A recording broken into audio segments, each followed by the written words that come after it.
heat. Facts, bro. It's hot. It's tight.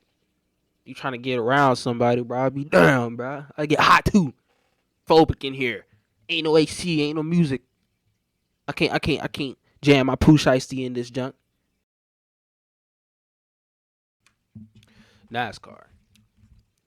Some people love it. Some people hate it. Some people flat out just don't understand it. I just so happen to be one of the people who don't really understand it because I love motorsports personally. You know, I like Formula One, Formula Drift, you know, and rally cars, drag racing. I rock with motorsports. I rock with cars, and you know, NASCAR never really seemed to strike my appeal all too much. Just you seem to just be going in a circle for like a really long time. Formula One they kind of do the same thing, except like it seems more exciting. NASCAR, it's a tight pack of cars going in this circle, and it just doesn't really seem to strike my appeal. We're gonna be checking out a video today of a guy explaining why you like NASCAR, but you just do not know it yet. I'm interested to find out what is this guy talking about. What is there about NASCAR that I potentially do like? So, without any further ado, let's get right into the video, man. Small cam. It's very difficult to try and convince someone who's never enjoyed NASCAR to spend their valuable free time watching it. To the uninitiated, and even to die-hard fans of other motorsport, it comes across as boring and easy to make fun of. It's like basically cars looping in circles for hours on tracks that all seem to be roughly the same. I get like a lot of the like tracks or whatever, they have like super steep inclines, and that seems fairly interesting, but still kind of like a circle. You don't really get a feel for those inclines all too much when you're watching it on TV. At least I haven't, to be honest. So They're all the same. There's regular-looking street cars like the Toyota Camry, instead of those thoughtfully engineered fighter jet-looking supercars in F1. That doesn't bother me too much. Shooter. The aesthetic of the cars. And NASCAR has a community that's supposedly made up of cavemen. But still, millions of people tune in every weekend The most racist redneck to watch it. Just maybe, if you give me a chance, I can prove it to you that it's worth your time. That there's something in NASCAR that I is think captivating. NASCARs look kind of cool. My name is Jackson, and I like enjoying stuff that's really hard to enjoy. They say the hardest challenges bring the greatest rewards. Well, I'm here to make the hard part of liking NASCAR easy for you. This is why you actually like NASCAR. Talk to me. Perhaps I do. I'm open to mostly anything, I got a motto, like, I'll try anything at least once. So, possibly I do like NASCAR. I just never really watched it from the lens I'm supposed to. So, that should be interesting to figure out.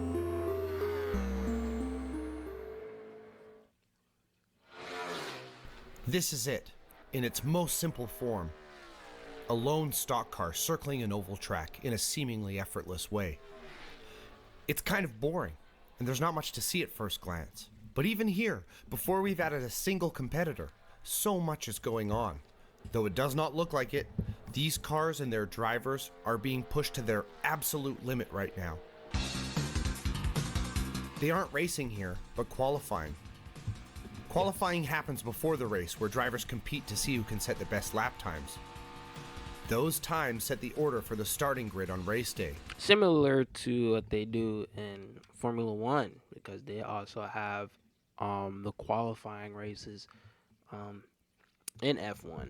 So, yeah, I get this In part. NASCAR, drivers qualify without any other car on track. One driver sent one at a time to push as hard as they can for just a single lap. But what does it mean to push a car as hard as one can? Oh no. Pow! Oh no. I mean, you could see that Shows off your skill. Have you ever driven on a slippery surface like ice or gravel and had the car lose traction when turning, braking, or pushing on the gas? No. We want to avoid this, right? But how do we do it? You, of course, already know the answer intuitively. You need to use the throttle more sparingly, brake more gently, and turn more carefully.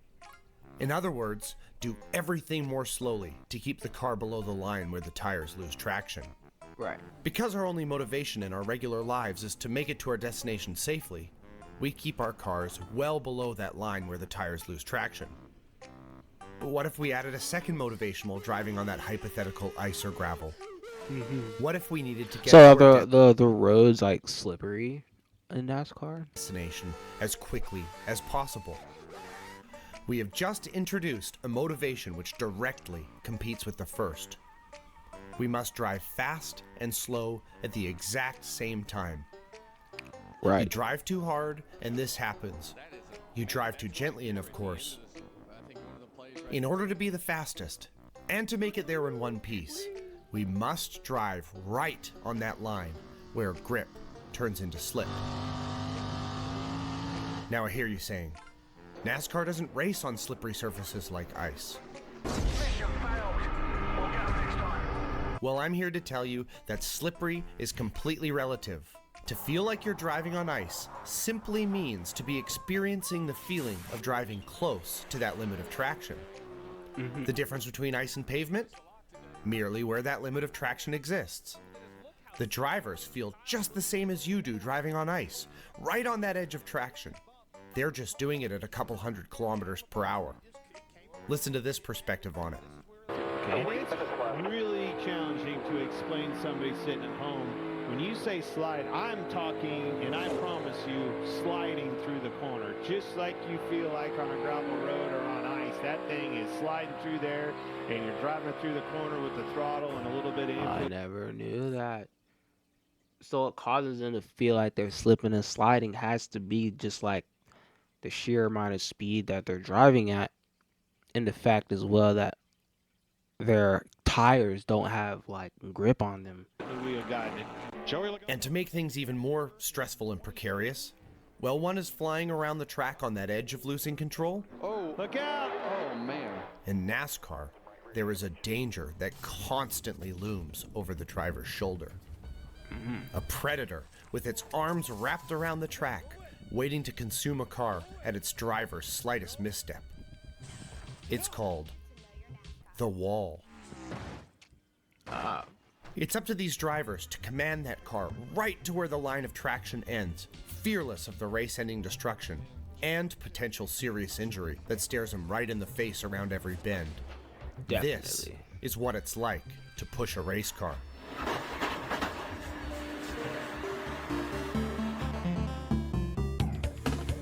Nation once again will be relatively smooth.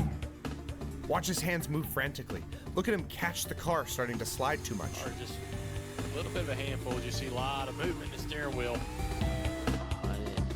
The steering wheel is pointed right here while the car continues to rotate left. He's literally drifting, just milliseconds at a time. Practice. He had a Okay. pretty big toe, it looked like to me. Wow. He pushed it a little too much and lost the back end, losing him some lap time. This driver lost the back end, but couldn't catch it.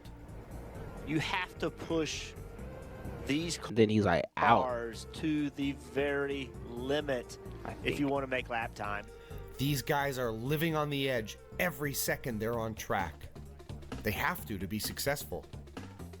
And this is just qualifying. They have to be ready to live on that edge for over 3 hours straight come race day, with a few It's like 3 hours. Why is it 3 hours? It's going in a circle because it looks like you're just going in a circle. We know that it's like slippery, slide. They're slipping and sliding. It's hard to do, but like,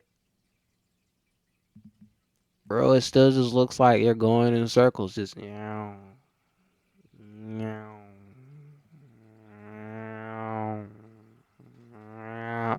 You know, it's still not like entertaining. It doesn't make for great entertainment like that. It's like with soccer, you know. with football.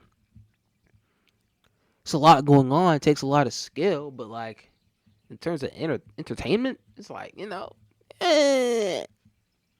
ain't much happening. Got this 90-minute long game, a 3-hour long race, and like ain't nothing happening for the most part.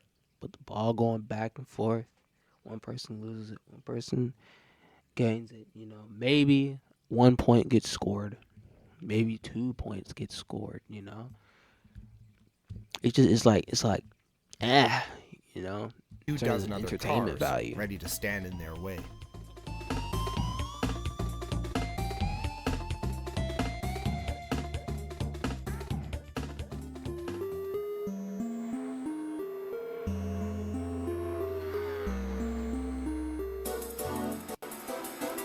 What is an oval exactly?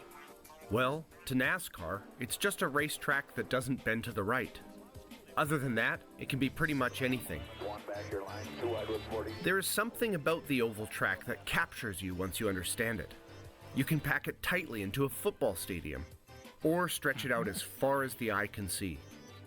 You can widen one end to make an egg shape, or put a kink in one of the straightaways to make what's called a tri-oval. And if that's not enough, give it 3 corners or maybe 4.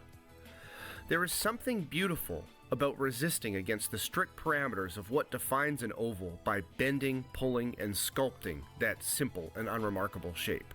And with the simplicity of ovals comes lovable familiarity with each track's few turns. Texas has a bump here that kills cars. See That's the where it starts. dust fly out of the car. Shoot, they be adding lumps and bumps. Bristol has Dang. uncharacteristically high banks for such a short track. It's just nuts how much bacon there is on a half-mile racetrack. This is Talladega, man. This is Bristol. Phoenix has this dog leg, and NASCAR has no track limit rules. Tough in these cars, but you're going to see some guys shoot to the bottom right here that are trying to gain track position, and others try to take care of their car and keep it up on the racetrack. Talladega is basically racing on a wall. The uninformed Yeah, get that's this the one I seen, bro. Like this song is crazy. but wrong. Do you notice that kind of like thing on the TV? NASCAR oval tracks have wildly different characteristics from one another. In fact, the differences in characteristics became so wide that over the years, 3 definable subcategories of oval track were born, all producing their own unique style of racing. Okay. Short track. This is what's called an intermediate track, the bread and butter of NASCAR ovals. Most NASCAR tracks fit into this medium-sized category. Minimal braking, if any, is required around these tracks' long sweeping turns. There is something about these cars gliding their way around banked looping corners on the edge of grip that gets me. It's unlike anything else in motorsport. Whoa, pushing him high. He just about wrecked. Intermediates allow for some of the intricacies of the track to fade into the background, while the It's driver... a little short burst, like right here, Intermediate when like this car is like Whoa, about pushing to high. like, it's falling He behind, just about. and they're like competing motorsport. to like, get ahead. Which one's gonna get ahead of each other? This right here is like this little moment, super entertaining. But how many of these moments are going on throughout this 3-hour long race? Pushing him high. He just about wrecked. Intermediates allow for some of the intricacies of the track to fade into the background, while the driver finds his rhythm and hunts down the car ahead of him. You want to spend as much time as possible in that top shoot. lane. We know the See? tires are right on the edge. This little moment right here, this dude in the chili mobile, he racing right now, bruh. See how quick he can like At the end of Sped these up. runs, Slide of job. wearing right them ahead out. of him. The short track is where drivers get particularly beaten up. Just as soon as they've wrestled the car out of a corner and eased back up to full throttle, they're having to slam It's on like the this right here, bro. Like this little like pack of cars right here. as No, soon as I they've don't like that. Can't nobody get through all of this. But I think this is like the. Is this the beginning? It says 10 laps to go. I don't know. But this right here, I Wrestled don't the care car out of for. a- I don't care for like this large group of cars, bro. Like corner and ease back up to full throttle, Space they're out, having man. to slam on the brakes and slow it Compete, back down kid. again to wrestle their way around another. They'll do this for 400 or 500 laps. That's up to 1,000 turns. With almost 40 other cars on the track trying to do the same thing, races here are packed and best defined as uncomfortable. Around a dozen of the smallest short tracks could fit inside NASCAR's biggest. With extremely high banks and a very long track length, cars can race these super speedways with a wide open throttle the whole way around. Split both. Now watch bottom. 19 is clear. Get ready to come up half. Outside quarter. They're like a 2.5 mile long drag strip, twisted and bent into an oval. The cars can drive absolutely maxed out, redlined, without a single ounce of power left to give.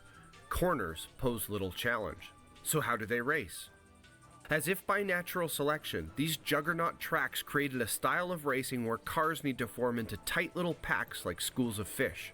But instead of safety, they find speed in numbers. Plowing through the atmosphere at 300 kilometers an hour, 2 or more cars herded together drive faster than a single car on its own because of the reduced aerodynamic drag. Yeah, I heard of this. Now you get right up behind another car. It's like the air. Be successful on a super speedway means befriending your enemy until eventually one of you cracks.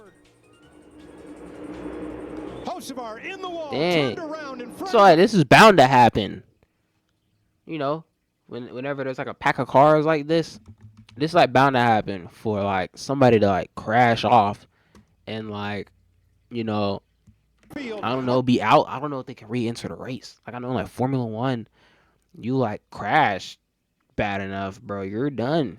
You're donezo, pal. Around goes Jones. Ricky Stenhouse to the front. Elliott around the outside. Still green. They come up single file. Zane Smith's going to have one shot at Chase Elliott, NASCAR champion, most popular driver, trying for the win, and Reddick to the top side. He's got help. Riley Herbst, his teammate. Reddick drops to the bottom. Alongside Elliott, in the wall goes Herbst, and Tyler Reddick comes to the line. Wow. A shower of sparks behind him. This type of bizarre racing is NASCAR's most unique style. Oh yeah, and NASCAR races on road courses too.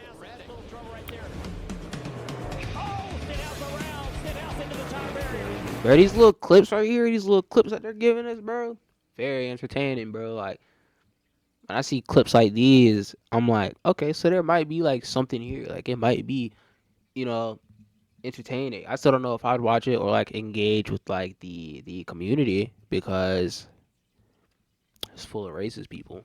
I won't even lie to you, bro. It's full of rednecks and racist people.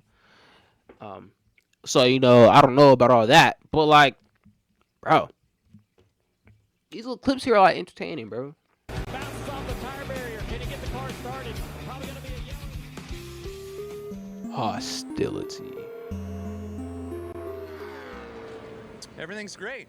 Looking forward to getting back to the racetrack and getting into my race car. Are you okay with Joey moving forward? Everything's great. Really looking forward to getting in my race car and getting back here at Phoenix. Speaking of that, are you glad that this is over and you get in the car where you're comfortable and get back to racing? Everything's great. NASCAR drivers get angry. Imagine you've been driving in circles for 3 hours straight. Tightly strapped inside of a metal cage, drowning in an unbearable heat. Facts, bro. It's hot. It's tight. You trying to get around somebody, bro? I be down, bro. I get hot too. Be hot too, hostile, boy. I got this tight ass helmet on. It's claustrophobic in here. Ain't no AC, ain't no music. I can't jam my poo shiesty in this junk.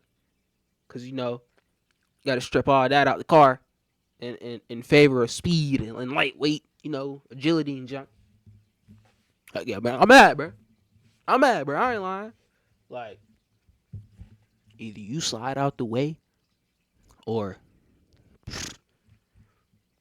when we get to lap 250, bro, we're both done. This race is done for both of us, bro. I'm telling you, bro. And unbreathable carbon monoxide. Trying to survive that tightrope walk.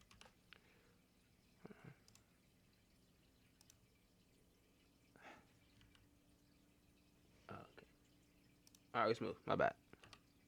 Between speed and destruction. Sweat. Exhaustion. Torment.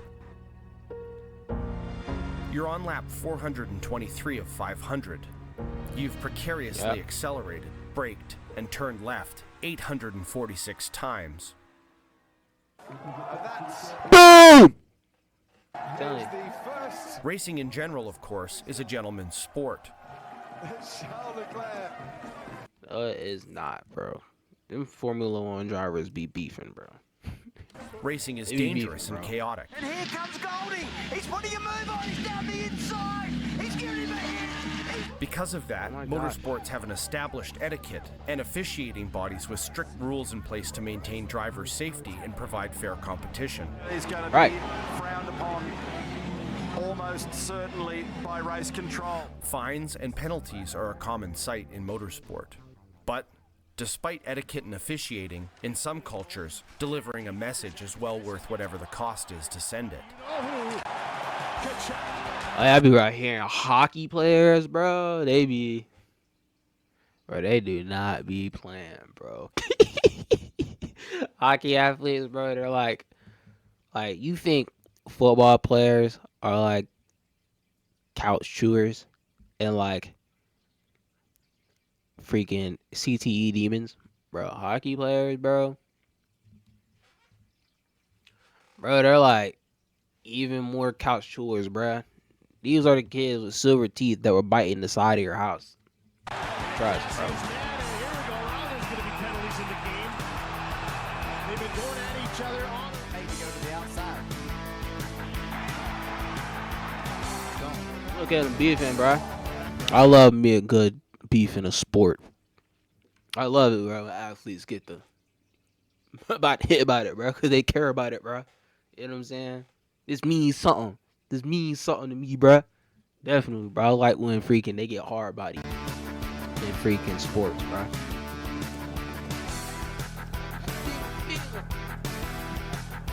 Only Duke, bro.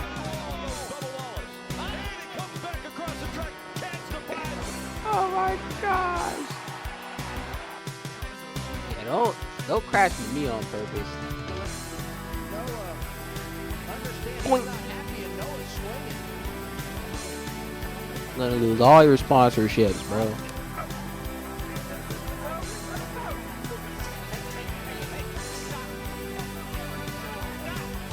Damn, bro, they be squabbling. Yeah, bro, they be moving furniture, bro. I didn't expect this. They be moving furniture. NASCAR has a culture of dealing with your problems on your own. A.J. Allmendinger, 3/4 of a second back. The number 16 car, A.J. Allmendinger, smells blood in the water. He's charging hard in second place and can taste his prey in the distance. The car ahead of him, the number 1 car of Ross Chastain, is wounded, tires worn down.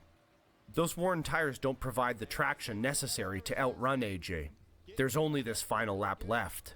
AJ's got a minute and a half to sort this out. This is unfortunate. And he was running fifth. Bro, you right at the end of the race and your tires is worn, bro. And you just got dude in the back trailing on you, bro. Ready to take this spot, man. You're gonna get caught in second place. Maybe not even second, like third place. Bro, you ever playing Mario Kart? Let me tell y'all something, bro. I said I was gonna be in Mario Kart. You going a whole 3 laps in first place. Next thing you know, you see a blue shell. You see a red shell, and you ain't got your rear end covered. Or somebody just get like a crazy item and passes you at the last minute. That jump be infuriating me, bro. I be ready to. You know what I'm saying? I mean, like, y'all don't know, bro. I get this feeling. I get this feeling, bro. I'd be hot. I'd be mad. I'm squabbling, fighting, throwing hands. It's a horrible sport to talk smacking. Ditch effort, dive bomb. Down this back straightaway to turn 12 and then down to 45 miles an hour right here. Much ground A.J. Allmendinger gains right there. But Chastain didn't miss the apex. He's on him. Ross Chastain is 30 seconds from crossing the finish line, hoping to pick up his first ever Cup Series win. Come on. He won't open this one Come up on. till right here. Nope. To continue the hockey analogy from earlier, consider where you're about to see the rough equivalent of a late check into the boards. Dirty, but sometimes just the way she goes. Oh, he's going to use... AJ's going to open it for him. Ross Chastain has just been pushed off the track. AJ tries to skate away. Moved him. Moved him. AJ moved him. Is he going to get moved back? Oh my gosh, he's driving. Chastain, will he answer? Come on. And Bowman wants to... A third contender, Alex Bowman of the number 48 car, delivers another hit. Chastain is once again thrown off his balance. Under him. Oh my God. The number They're 1 jumping car him. has now found himself in third place. At this point, anything goes. An eye for an eye, they say. These two cars deserve it. Right. He's finna start driving. Actually, maybe not. Let me see. You're going to have to move them both. You're going to have to move them both. Oh. Come on. And around. Yeah. Off the bumper of Chastain. Yeah. Get up off my rear, man. And Ross Chastain beats and bangs his way to turn. Get him off you, son. To the checkered flag. Hey, I don't mind that. He got moved and moved him back. Absolutely. They started driving, bruh. Yeah. They started racing. What I said, Mike Jordan. Talent wins games, but teamwork and intelligence wins championships. Michael Jordan. Facts. I personally love it when team sports have a broad range of Ooh, specialties I love between volleyball. the different positions. I've always found hyper-specialization so enthralling. From spotter to jackman, from tire specialist to driver, NASCAR has got to be among the most broad-ranging in sport. During the race, as tire wear slows down the car, as weather and track temperature changes affect the level of grip, as fuel depletes and race-pausing cautions alter the tide of battle, people outside of that race car must organize and execute on the bigger picture. Gotta Crew be good at chief, your the car will need job. to come into I think I seen a clip one time like a pit crew man fucking up the tire. Like he was just like failing to get the tire out. regularly Like, I think during he the like race dropping for the tires. adjustments, Some old tire junk. changes, and refueling. Deciding Yeah, when to that's nice pit color. and what to adjust when pitting is the job of the crew chief, the first in command of each car's team. Tires in NASCAR wear quickly, causing the car to run each lap a little slower than the last. Cars also need about 80 gallons of fuel to finish a race, with only an 18-gallon gas tank.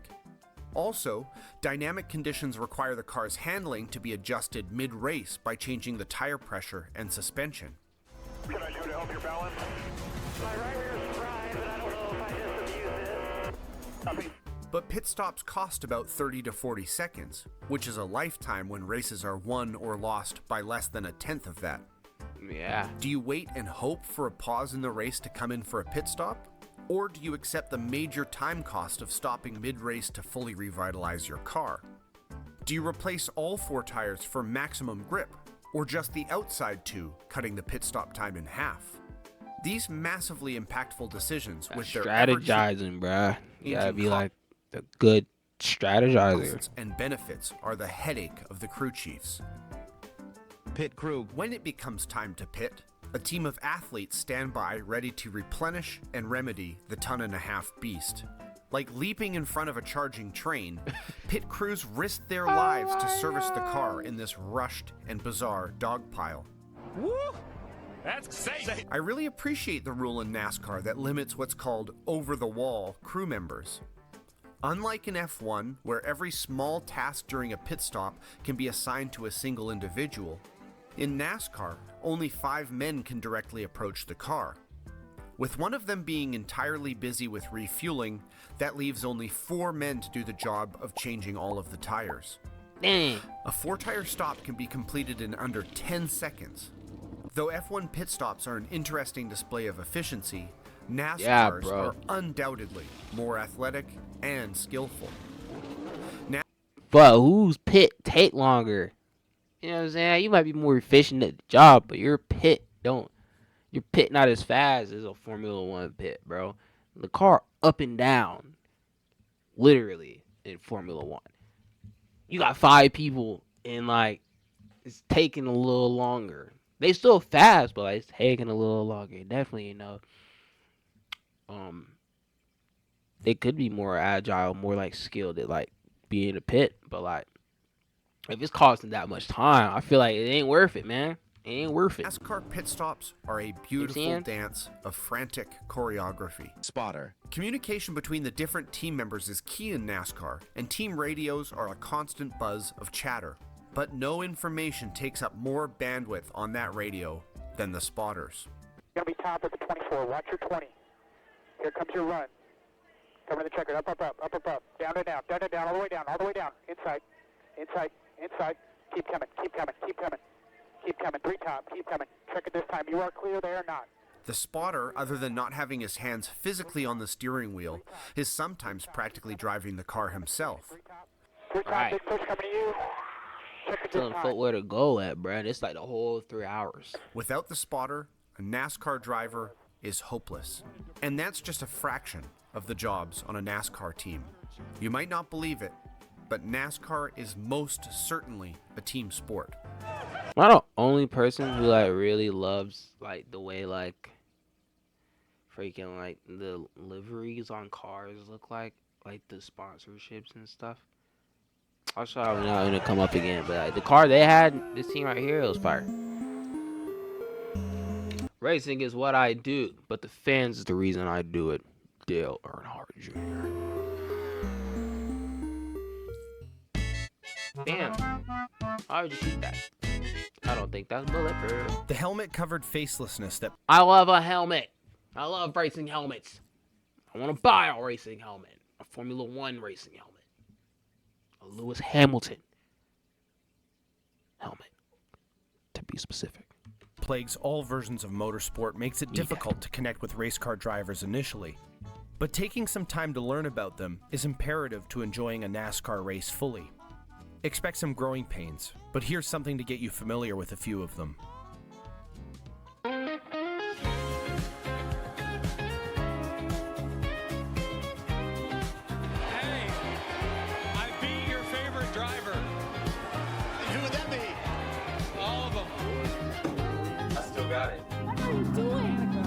Is that a good record? Somebody break that down. Denny Hamlin did beat them all tonight, Rick. A two-time overall champion at the top level. I mean, definitely like a lot of wins, but like, I don't know how often because he they is race. Asian. Why is that an Asian joke? Stenhouse, can you save this interview in some way? No, I'm Asian, so I can say it. Clear inside. You can't hear me? Hey, Nick. Oh! See, bro, that's what we talking about, bro. That's that. You know what I'm saying?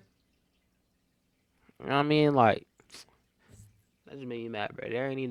There's not that many black people in this space for like the N-word to like be a thing coming up. Now I'm about to get political on y'all boys. No, I don't want to do that. But I don't play up with my people, cuz. This is weird. NASCAR driver Kyle Larson suspended for using N-word during a virtual race. Yeah!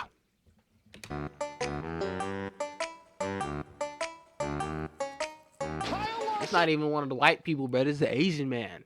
You would have thought it was one of the white people.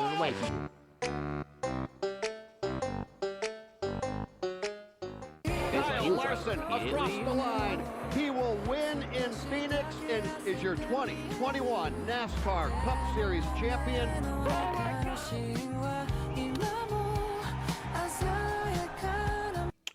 What? You gonna show me his win record? What is this supposed to mean? 2021 NASCAR. You go fuck him. Yeah, just Cup Series this ain't a comeback. champion. Like this isn't a beautiful story.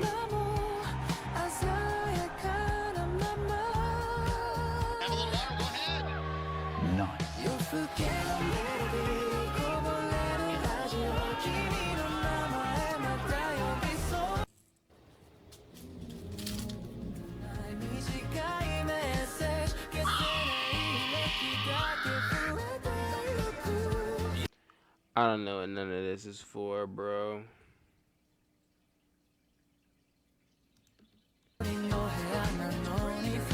I don't know what he's doing anymore. Interesting vid. Spare me the N-word though. And whatever the freak that montage was at the end. Did it change my mind about Do I want to watch NASCAR after watching this video? No, not really. Especially due to the ending of that video. Is this how I'll get down in the NASCAR world? Clearly, I'm not welcome. I'm not gonna watch it.